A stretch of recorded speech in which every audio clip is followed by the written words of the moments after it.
Grace had turned 32 last month, and even though life had pushed her off the path she once imagined, she walked the new road with quiet courage. Her world revolved around Lily, her 10-year-old daughter with bright eyes and quick sketches taped to every wall. They lived on the west side of Chicago in a small 2-bedroom apartment that shook whenever the train passed. To Grace, the rattling felt like a heartbeat, loud, imperfect, alive. "It's not the size of a place," she told Lily while straightening a row of watercolor paintings. "It's the size of the love." Lily grinned. "Then we live in a giant house of love." Grace laughed and hugged her. She worked as an accountant at a mid-sized marketing firm downtown. Steady work that kept rent paid, lights on, and food stocked, even if there was rarely much left at the end of the month. Every spare dollar went into a jar labeled Adventure Fund for day trips, ice creams by the lake, museum passes on free days, and the birthdays Grace promised would always feel magical. 10 years felt special to Lily, double digits, she kept saying, so Grace planned a party that could lift the whole building.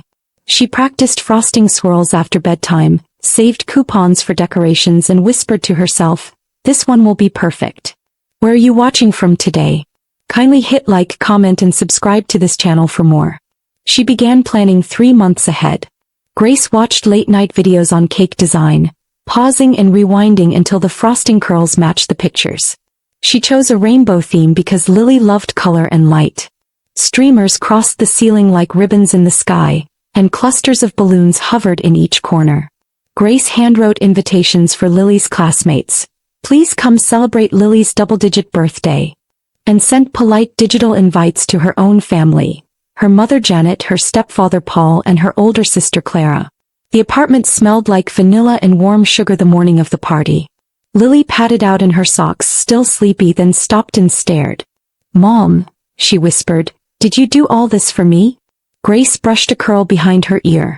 "Every bit." Lily spun under the streamers, blue dress flashing with silver stars. "This is the best day already." Grace smiled, but a quiet worry pressed under her ribs. Family had been complicated for years. She told herself not to expect too much, then caught Lily's hopeful eyes and softened. "Grandma will come," Lily said confidently. "Aunt Clara too." "Baby," Grace answered gently. "But no matter what, you and I will celebrate big."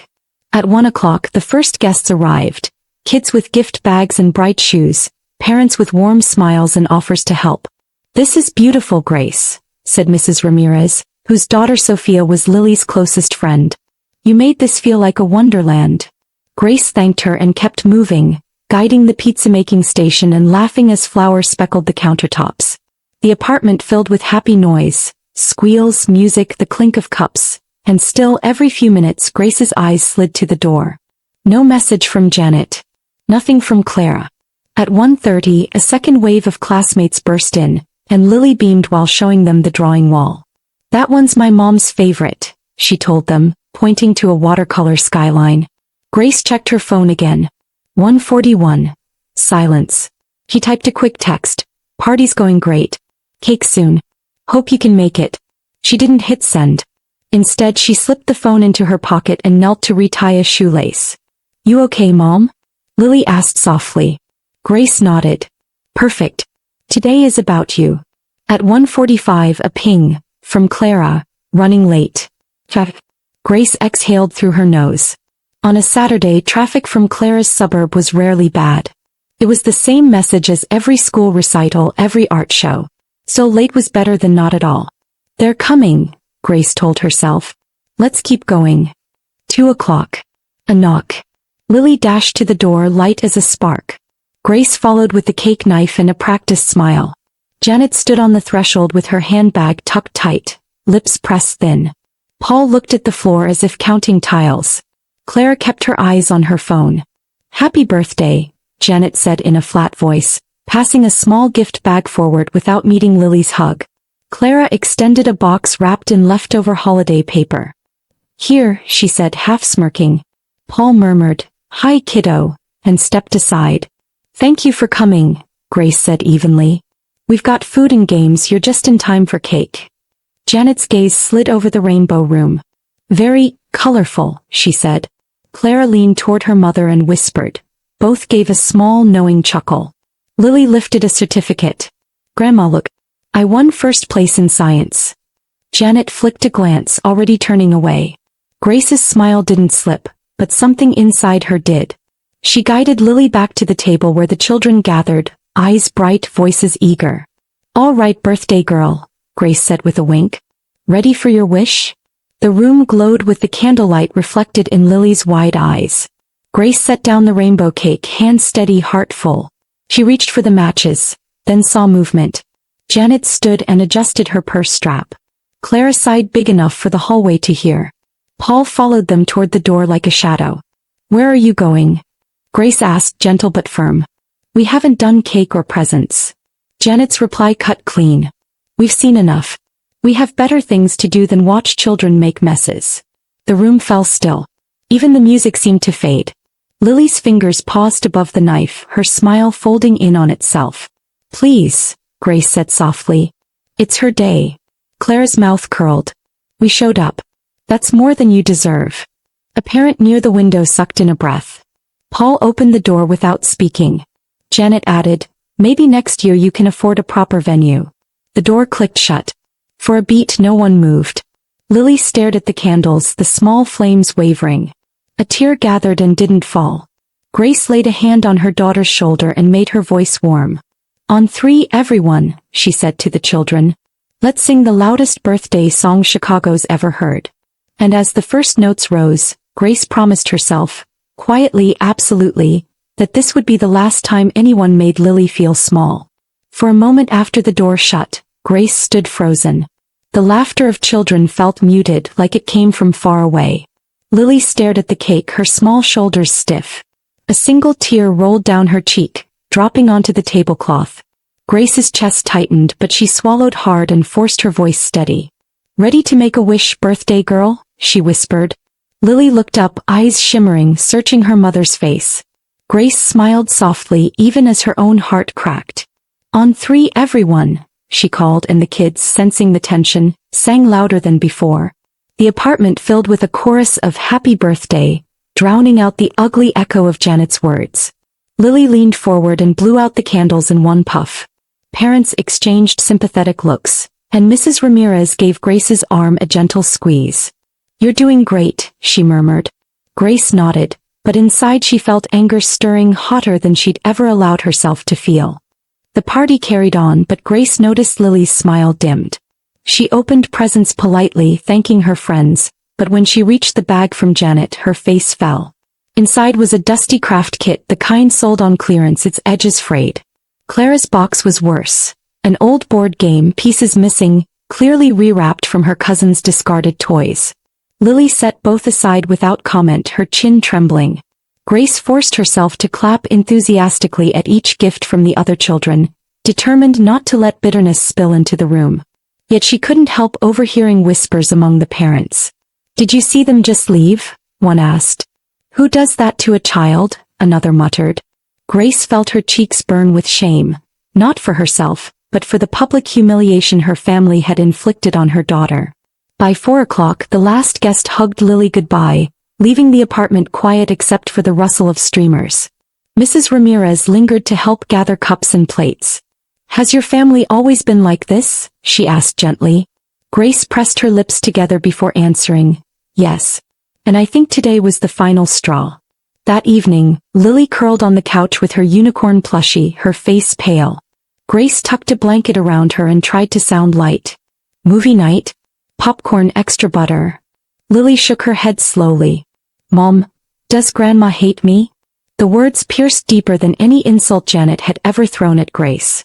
She sat beside her daughter and pulled her close. No, sweetheart. Grandma doesn't hate you. She just, Grace faltered, searching for gentler words. Lily's voice was small.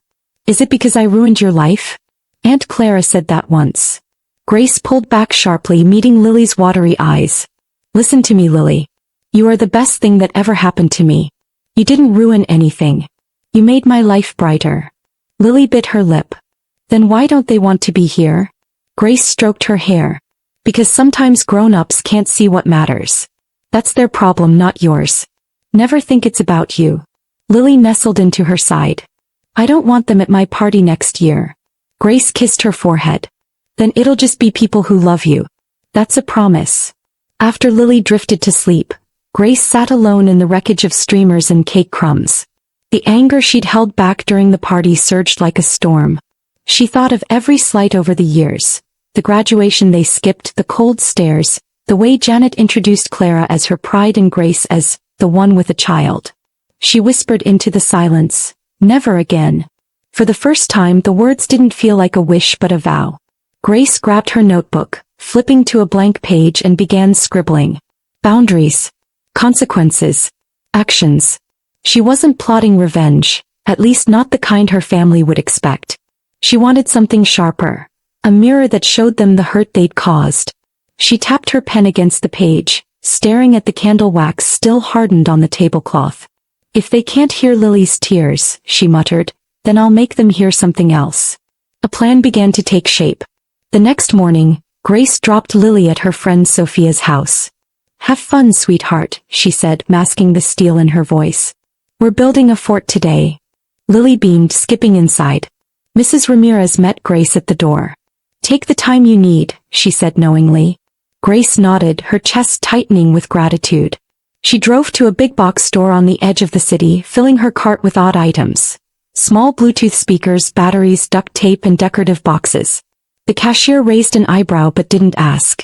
Back in the car, Grace tested the devices. A child's soft sob followed by faint whispers, "Why don't they love me?"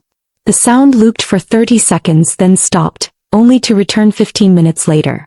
Grace shivered, not from guilt but from resolve.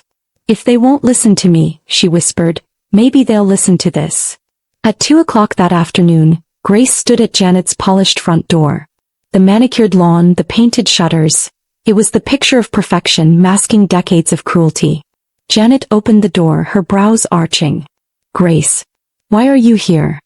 Grace's voice was calm, her hands steady. "I brought a gift. For coming to Lily's party yesterday." Janet scoffed. "We came, didn't we?" "For 10 minutes, Grace replied, her tone even. "Long enough to tell my daughter you had better things to do." Janet's lips thinned. "Don't be dramatic. Children's parties are tedious." Grace handed her the box, wrapped in elegant paper with a silver bow. "Just something to remember Lily by. I'll be back later. We need a family conversation with Paul present." Janet hesitated, then took the box automatically, social habit overruling suspicion. Grace turned on her heel and walked away, her heart pounding not with fear, but with control she hadn't felt in years. Clara's house was next. A gleaming McMansion with high windows and 2 cars shining in the driveway. Clara opened the door, frowning. "If you're here to apologize for yesterday, don't bother. You embarrassed us." Grace almost laughed. "Apologize? For inviting you to celebrate my daughter?" Clara rolled her eyes. "You're too sensitive. We stayed a reasonable amount of time. 10 minutes isn't reasonable by any measure." Grace held out the second wrapped box. "This is a peace offering." Clara hesitated, curiosity flickering. "What is it?" "Open it when you're alone. It's special." Clara snatched it, still glaring. "You've lost it, Grace." Grace smiled faintly. "Maybe. Or maybe I've finally found myself." She turned before Clara could answer. Driving away, she felt calm, not vengeful. This wasn't spite, it was accountability. By evening, her phone lit up with texts. At first confused, "What's in this box? Is this a prank?" Then desperate, "There's a noise. We can't sleep. Make it stop." Grace silenced her phone and tucked Lily into bed. They made cookies together, chocolate smudges on their faces, and curled up with a movie. Lily giggled at the silly characters, unaware of the storm brewing in her grandmother's and aunt's pristine homes. Grace glanced at her buzzing phone, unread messages piling up, and smiled faintly. Tonight was for Lily. Tomorrow she'd deal with the rest. By dawn, Grace had 17 missed calls and dozens of messages. Janet's tone had shifted from angry to pleading. "Please, Grace. We're exhausted. Tell me what you did." Clara's texts were sharper. "You're insane. Fix this now." Grace stirred pancake batter for Lily, humming. When her phone rang again, she answered at last. Clara's voice was raw. "What did you do to us?" "I haven't slept. People are calling, asking if our family is falling apart." Grace's tone was cool. "You didn't like hearing those sounds every 15 minutes? Imagine how it felt for a child hearing her own family walk away. It was just a birthday party. Clara snapped. No, Grace corrected. It was her heart. And you broke it. Silence hummed. Clara's voice cracked. What do you want from us? Grace said simply, 7 o'clock. Mom's house. Both of you there. We'll talk. That day Grace wrote a post on social media. She didn't use names. She described how family members had walked out of a little girl's 10th birthday, saying they had better things to do. At what point, she wrote, do we stop exposing children to people who constantly wound them, even if those people are family? The post spread quickly. Parents from school shared it, strangers commented, your daughter deserves better.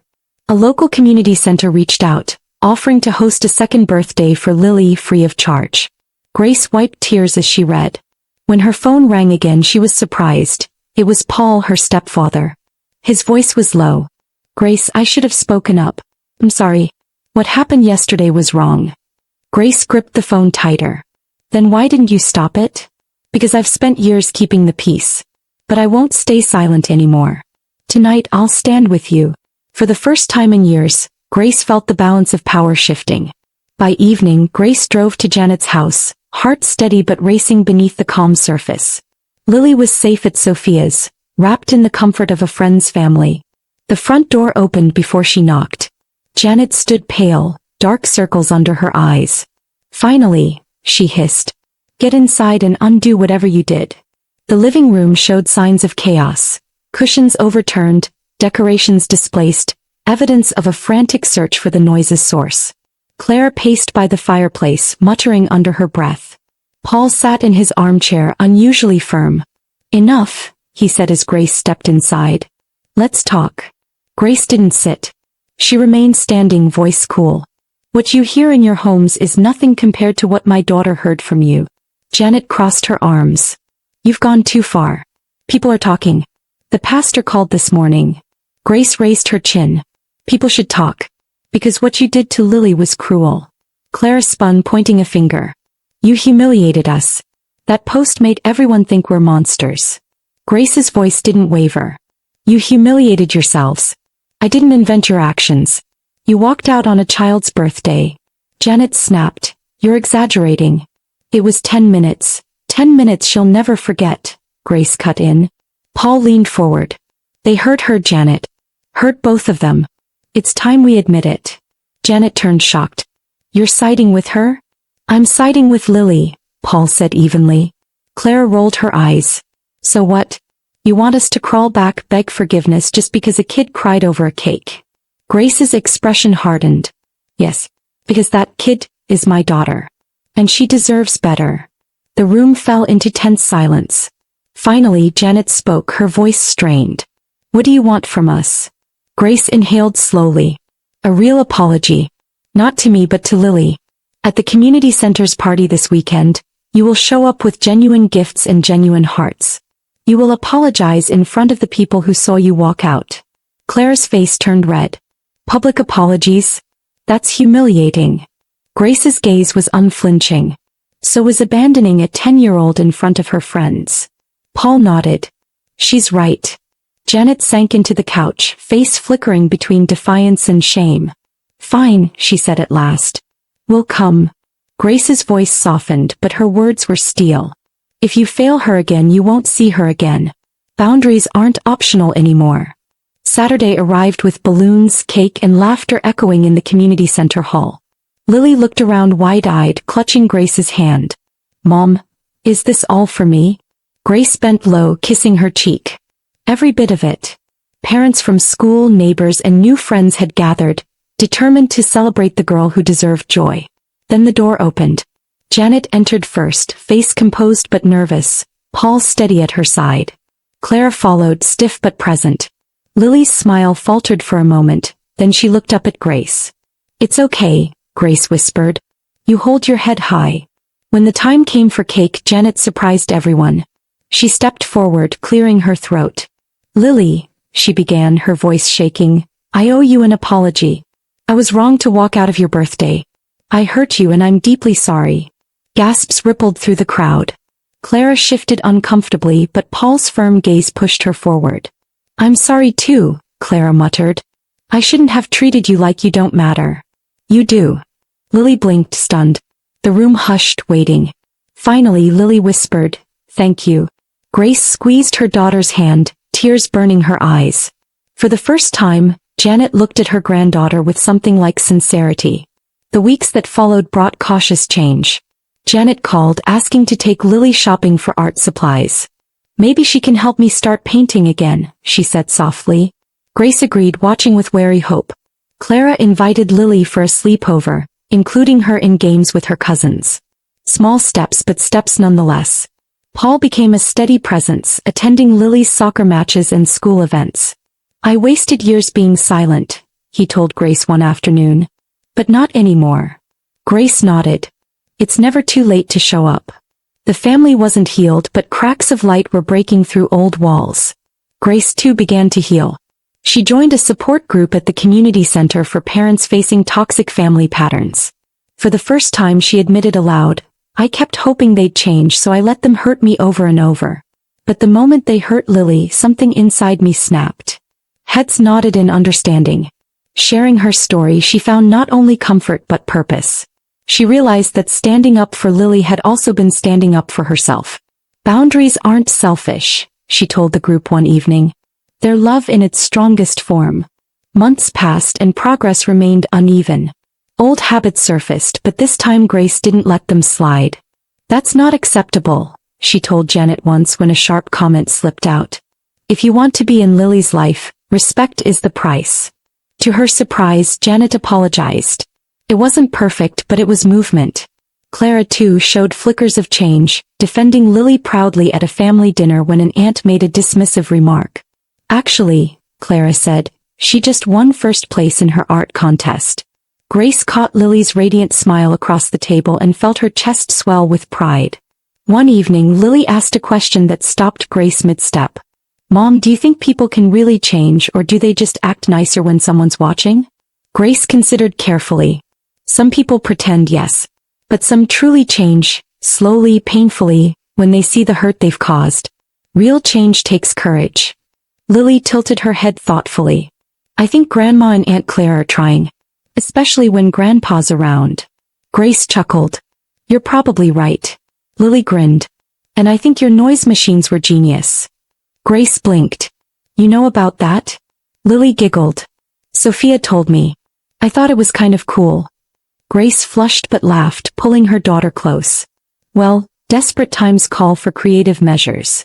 6 months after the painful birthday, the family gathered for dinner at a small restaurant.